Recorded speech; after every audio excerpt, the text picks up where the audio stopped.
أعوذ بالله من الشيطان الرجيم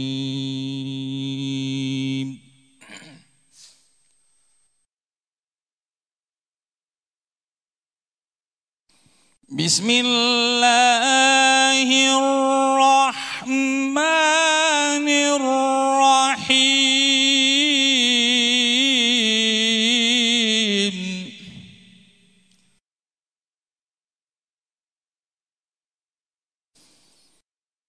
قد أفلح المؤمنون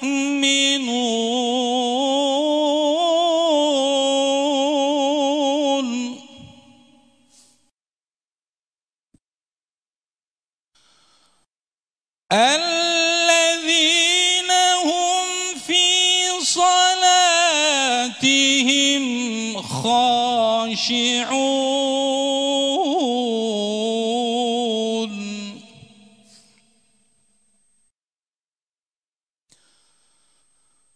والذين هم عن اللغو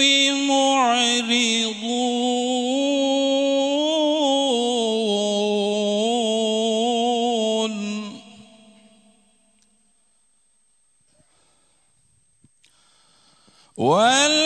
والذين هم للزكاة فاعلون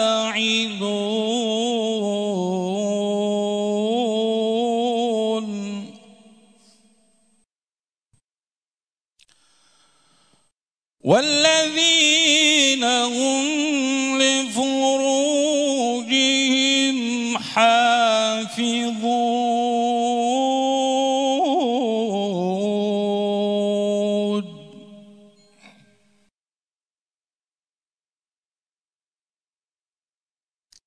إلا على أزواجهم أو ما ملكت أيمانهم فإنهم غير ملومين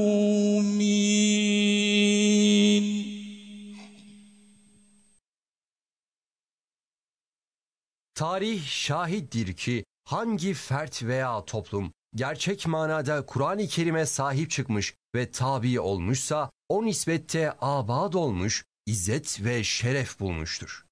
Tarihin bu şahitliğiyle diyoruz ki, gafletin insanlık alemine esir aldığı, nesillerin kitleler halinde heba edildiği, evliyaların dahi fitnelerinden Allah'a sığındığı şu ahir zamanda Kur'an'ın nuruna her zamankinden daha fazla ihtiyaç vardır. Her yönüyle dünyaya çağrıldığımız, nefis ve şeytanların dört bir koldan bizi içine çekmeye çalıştığı, zahirde süslü, hakikatte zulümatlı, dünyevi istek ve arzuların esaretinden kurtulmanın çaresi Kur'an'dır. Şüphesiz ki binbir derde müptela olup daralan ruhların ve süfli arzular peşinde koşmaktan yorulan kalplerin devası da, cilası da ancak Kur'an'dır ve bu zamanda insanlığın özüne dönüşünü temin edebilecek asıl hizmette Kur'an'a yönelik ilgi ve rağbeti arttırmaktır. Bu inançla ilahi mesajın insanlığın sinesinde makes bulması için tüm çaba ve gayretini Kur'an'ın lafzına ve manasına teksif eden Kur'an Nesli platformu, insanlığın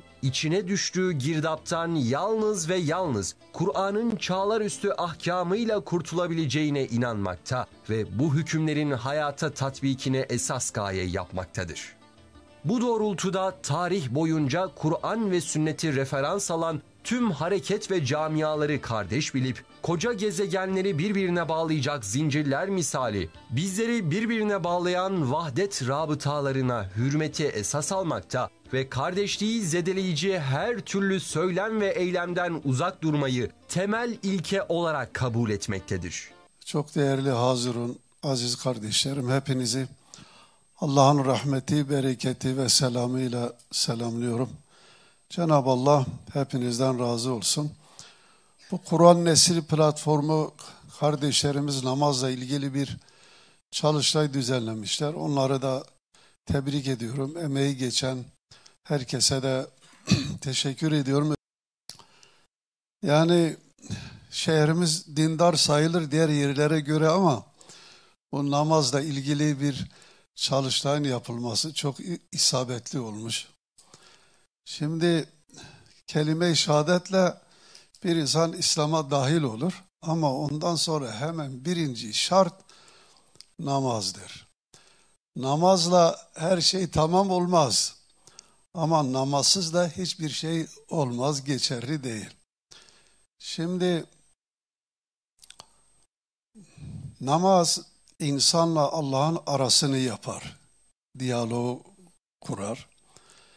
Bir de camilerde cemaate devam etmekle müminle müminin arasını da iyi eder. Namazı terk edince ilk önce cemaate namazı bıraktık, aramız bozuldu. Toplanmamız gereken yeri terk ettik her birimiz bir tarafa. Sonra evimizde bey namazlar çoğalınca bizimle Allah'ın arası da bozuldu sayılır. Değerli kardeşlerim, namaz olmasa hiçbir şey olmaz. Namazımızı ne kadar yapıyoruz? Toplumumuzda ne kadar var? Onun için hiçbir şeye de artık muvaffak olamıyoruz. Hemen birinci maddede eleniyoruz. Ben bazen vaaz ederken böyle samimi bulduğum cemaat varsa, o sırada camide biraz muhabbet varsa bazen soruyorum. Aziz cemaat, ailesinde beynamaz olmayan varsa elini kaldırsın. İnan ki 2-3 kişiyi ya kaldırıyor ya kaldırmıyor.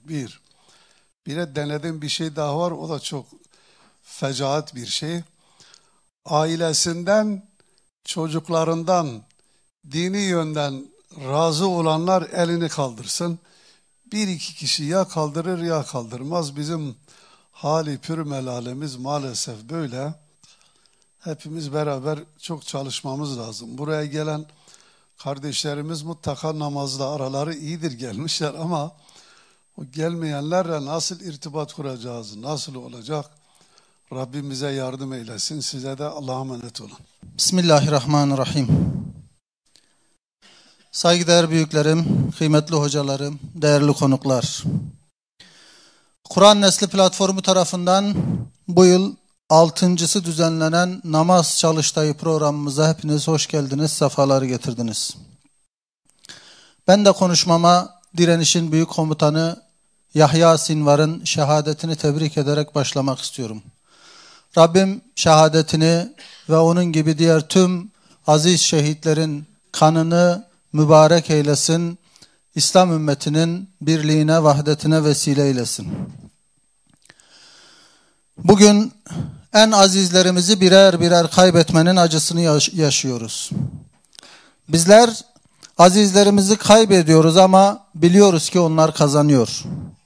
Şehit düşen her azizimizin dilinden adeta Kabe'nin Rabbine andolsun ki kazandım sözünü işitir gibiyiz. Şüphesiz onlar Allah'a verdikleri sözlerini yerine getirdiler. Diğerleri de şehit olacakları günü beklemektedirler.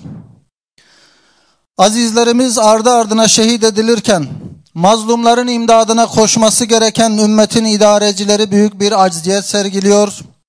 Kardeşleri için izzeti kuşanarak cihat meydanlarına koşması gereken ümmet ise yöneticilerini suçlayıp durmaktan öteye geçemiyor. Evet, İslam ülkelerinin idarecileri içine düştükleri zilletle kardeşlerini düşmanın eline terk etmenin cezasını mutlaka görecektir. Ancak Kur'an Nesli platformu olarak inanıyoruz ki şartlar her ne olursa olsun bireysel veya toplumsal olarak da herkes elindeki imkanlar nispetinde sorguya çekilecek ve bizler de üzerimize düşenleri yapmazsak ileri süreceğimiz bir bahanemiz olmayacaktır. Bugün burada bu sorumluluğumuzun bilincinde olarak namaz gündemiyle toplanıyorsak şüphesiz önemine binaendir. Çünkü namaz kulun Rabbi ile arasındaki yüksek bir nispet, ulvi bir bağdır. Allah ile arasındaki bu ulvi bağı koparan bir Müslüman başka hangi bağa hürmet gösterebilir ki? Geriye ne akrabalık bağı kalır ne de kardeşlik bağı. Ancak Allah ile bağı kuvvetli olanlar Allah'ın birleştirilmesini emrettiği bağları koruyup muhafaza edebilir. Bu anlamda bugün gerçekten Gazze için, Lübnan için, tüm mazlum coğrafyalar için içi yanan, neden bir şeyler yapmıyoruz diyen herkes şunu çok iyi bilmelidir ki, bunun ilk ve en önemli adımı namazın ikamesidir. Esselamu Aleyküm ve Rahmetullah. Ses geliyor mu? Tamam. Muhterem Haziran, bugünkü sempozyum, panel, bu paneli namaz üzerine tahsis eden Kur'an Nesli grubunu önce tebrik ediyorum. Konuşmacıların da ifade ettikleri şekilde toplumumuzda, milletimizde en önemli bir konuyu gündeme getirmelerinden dolayı inşallah bu çalışmaların meyve vermesini Yüce Allah'tan niyaz ediyoruz. İkinci olarak aramızdan Gazze'deki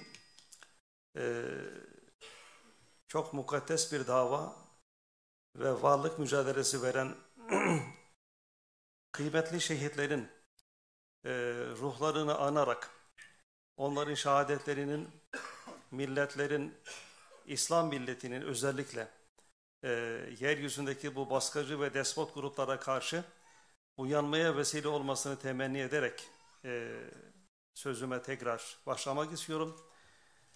Rabbimizden oradaki mücadelede bütün kardeşlerimize muzafferiyet diliyoruz. Risale-i Nur Külliyatı'nın tamamında gerçekten muhtelif yerlerde namazla ilgili çok ilginç tespitler var.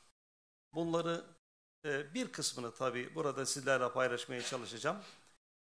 İlk olarak şu dikkati çekiyor. Namaz kul ile Allah arasında yüksek bir bağ, yüce bir münasebet ve nezih bir hizmettir.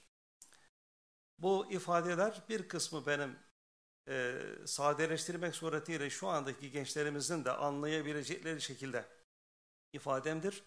Bazılarını da orijinal haliyle yine nakletmeye çalışacağım inşallah.